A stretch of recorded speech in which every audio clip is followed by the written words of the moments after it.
It's gonna get loud! Hey, what is going on, guys? It is WindeezKC here again, and I'm bringing you another build, but this one's a little bit more special. This is going to be an AMD build, like, almost all AMD, like, core components AMD. And then in this build, I did include peripherals, which was, 3 times monitors, as you can see right here. But let's start with the processor. We have an AMD FX 9370. Oh, and this will come in at around $6,800. So this is not for the faint of heart. This was just an overkill build. I got bored and was like, I did put some time into this, but I said, screw it, let's just go for an AMD build. Got an AMD FX 9370, 4.4 GHz, 8-core processor. Don't need to click on that because, you know, it's good. And to cool it, we're going with the NZXT Kraken X61, 280 mil radiator. Sorry, we're gonna mount it with two 120 mil fans. So yeah, and that'll give us. This does do a better job of cooling than the Corsair H100i. That's why I chose it. I do like the H100i, and as you can see right here, it does have a circle part that comes in contact with the CPU. I don't like the circles. It doesn't really make a difference. I just don't like the aesthetic look to it.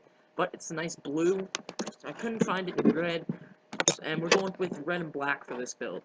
And we're also going to add some custom... What is it called? I can't even think. Jeez.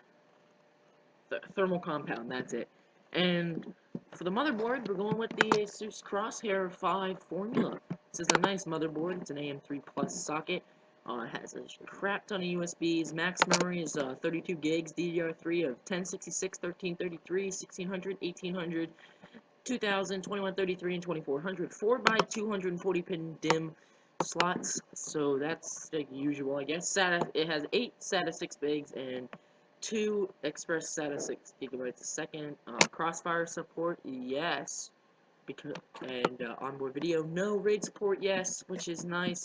We're going to be running a RAID 1 array with all SSDs, by the way. And so we have 2 terabytes of actual storage, but it's backed up with 4 SSDs, and we're going with the Samsung 840 EVO 1 terabyte SSDs.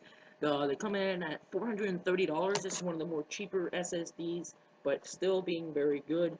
And it also is very aesthetically pleasing in the Corsair 750D because it does have those slots. I do feature the Corsair 750D in most of my builds. I just, personally, my favorite case. Honestly, just my favorite case right there.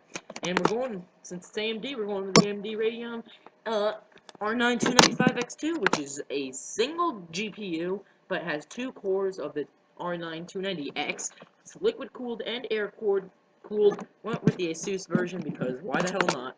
So there's no difference in price and it's basically the same thing. And we're also going to be running push-pull on all the radiators, including this 120 mil. We're going to be running push-pull, and we're going to be using SP120s on that. So we will use SP120s in a push-pull configuration with red. I'll show you that at the bottom. And here's the Corsair 750D right there. I'll show you really quick the quick swapping, what is it called? Quick swapping SSD drives. So we can take out all the drive cages, right here, if you can see it. These 4 things right here. These 4 things. 1, 2, 3, 4. Under this last drive cage, you can take these both out, and there's spots for fans, but we're not going to worry about that. You can put 4 SSDs in there, and 6 hard drives, or 6 more SSDs that you can screw in.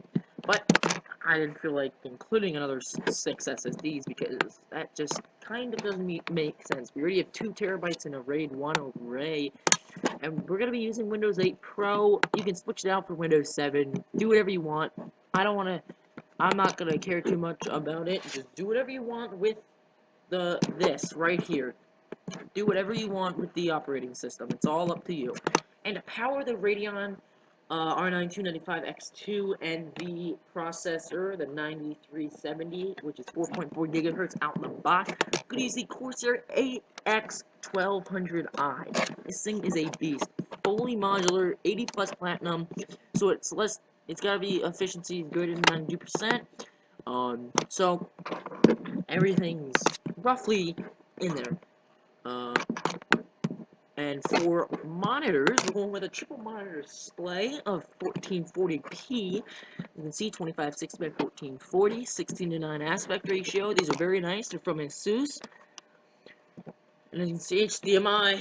You got controls for volume and stuff, so quick and easy right there. You got a VGA port, display port, HDMI, PC audio jack, and headphone jack. All for it. Kensington lock, and you have a stand. They're very nice quality stands too on those, stand and vents to keep the monitor cool. And it's very sleek, and you could get a triple monitor mount, but I did not include that. And for our fans, as you can see right here, we're going with Corsair SP120s. We got 6 of them for the radiators, and we have 2 AF140s, I believe. Yes, 2 AF140s, and those are going to go in the front next to that brushed aluminum. The 2 of these 120s will go on the R9 295Xs for push-pull, and that will go, I'll show you in the case, that will go right back there where this fan is, right there. And then the other 4 will go push-pull for the NZXT Kraken radiator up in the top, so it'll be very well cooled. And this should keep the processor very cool. And whoops, wrong page. Let's scroll to the top. Sorry about that. Ooh, so yeah, we have the 9370. Got all that done. Got our fans, and this does include peripherals, like I said. This is the Corsair WindeezKC.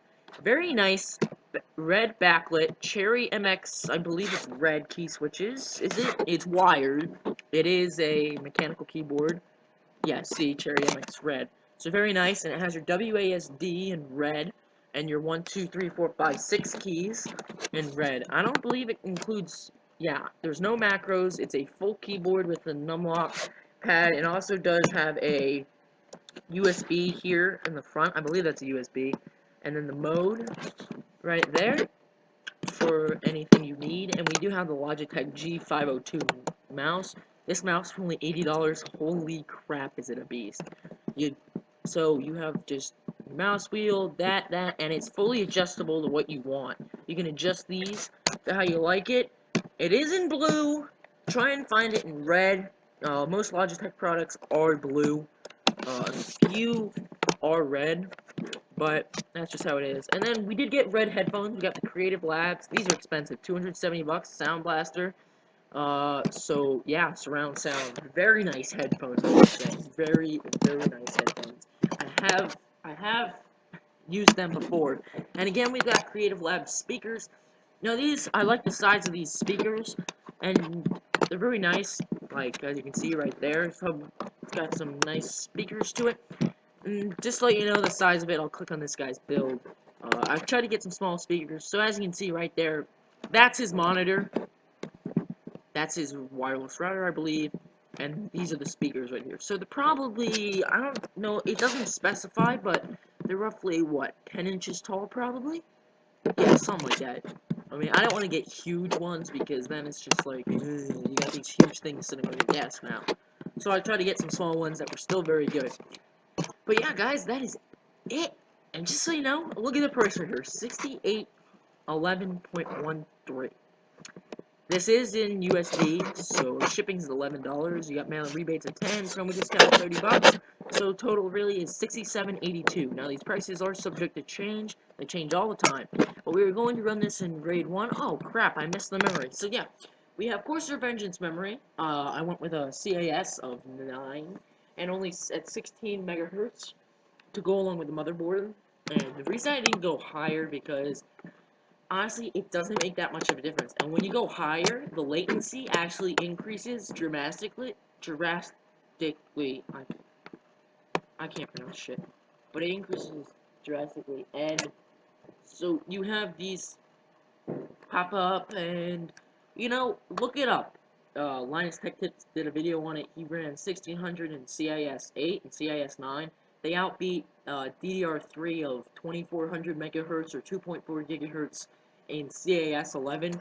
So it just goes to show you that just because you have higher speed RAM doesn't make it better when it's a CAS of 10 or 11. CAS 9 is fair balanced, and it's at 600 megahertz. Now these are red and black, as you can see right here. You have the red top to it, and that's what you'll see from the top. You'll see this metal band, the metal right here, and the black. So it does go along nicely with the build, and it is 32 gigs, so you can do some pretty decent video editing with this. Since we had the money, I said screw it, let's just do it. So yeah, guys, that is it. And honestly, most of the money in this went to, I wouldn't say the graphics card, because if I wanted to, I could have got this build at $3,000 with the Radeon R9 295X2. Without peripherals, and well, maybe if I cheaped out and got shitty ones, and I only got a shitty like 21.9-inch monitor that barely can play a video, that's barely watchable, and just kills your eyes. But yeah, guys, that is it. So if you were looking for an AMD based build, and you have just $7 grand to spend, this is probably it. Now, if you want, you can switch out the processor for a 9570, I think it is, 9590. Go for that. That's 4.7 gigahertz out the box, easy to overclock. And look at our estimated wattage, 901 watts. That's why we had to go with the AX1200i. That's why we had to go with the $300 power supply. And you could actually add another one of these for two-way crossfire, technically four-way crossfire, and your estimated you'd have to change out your power supply for an AX1500i. It does suck because it's like a $450 power supply, but I decided not to include it. But yeah. But seriously, if you went RAID 0 with these SSDs, my god, are you just gonna fucking kill everything? 4 terabytes of SSD. Just pause for a second and think. Just think. Now you could do what is it, RAID? Is it RAID 5 or RAID 10 that requires 4 of the same drives? It's RAID 5 or RAID 10 that requires 4 of the same drives, and you do RAID 1. I would recommend RAID 1, so you have 2 terabytes storage, because you would be doing editing on this machine, let's be real. If you're gonna get this, you'd probably be doing editing. I think this will easily handle any game. It might not be suitable for 4K yet, because honestly 4K is, we're not really ready for that. It's not really there, personally, and it's only at 60 hertz, which honestly isn't the best. So yeah, guys, that's it. That's all I have for you. That is my AMD based build, and it is completely overkill. Now, if you like the video, like it, check out some of my other videos and subscribe. And if you can all do me a favor, go to my home page or my channel page, or go in the description. Click on that link and hit donate. The minimum donation, I think, is 50 cents or $1. It is a 50-50 split for cancer. Anything, honestly, will help, because it is to help me get a PC, and as of now, I think I'm about a month and a half away, if I continue on my current schedule, to getting my PC. So yeah, guys, that is it. That is my AMD build of red/black, and it couldn't have been better to me. Like, if I had $7 grand to just chuck out, boom, this is it. Honestly, though, if you're looking for just a great PC, don't spend more, that can handle most of everything. Don't spend more than $2,500. Because after you get to above, like, $2,500, you start hitting, diminishing returns. And if you go from $2,500 to, say, $3,500, you might only get, like, a 5% improvement difference. Now, maybe you want to bump it up to $3,000 because you want to go for two-way SLI of a 780, and you're running triple monitor. Now, if you're running single monitor, I'm saying don't go above $500 without peripherals. If you're running dual, triple monitor, push it a little without peripherals. Don't go too far. Oh, and I also forgot to mention, we're gonna get some custom sleeve cables in red from EVGA. They're $90, which some of the cheaper ones, you could go for red and black ones with it, and you could get some LED fans, but I decided not to have that. If I were you, I'd get an Alchemy LED strip. I think it's like 1.5 feet long. But yeah, guys, I'm done talking. Subscribe, like the video, donate below, and